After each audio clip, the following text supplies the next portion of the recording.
Тук имаме табелки с туалетни, дамол, Churchill War Rooms и Parliament Square. В далечината виждаме фонтанче. Буквално това е място, в което дойдохме. Виждаме? Така ли? Да. Тук е забранено с колела, между другото. Изключително красиво. Различни хора и култури отново. Но Лондон е 14 милиона, май ми казаха, че пълна с много зеленина. Много красиви паркове. Казаха ни някакви, които да ги посетим. Съжаление, ще трябва да питам отново в земената.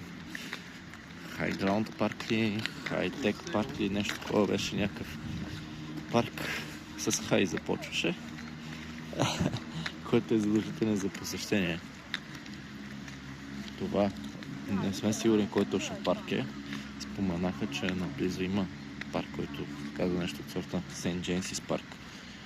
Възможно е това всъщност да е самия парк. Има си патици, да.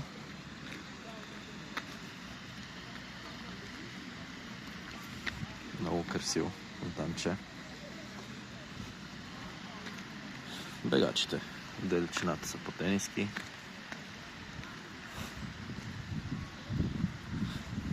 И това е за сега.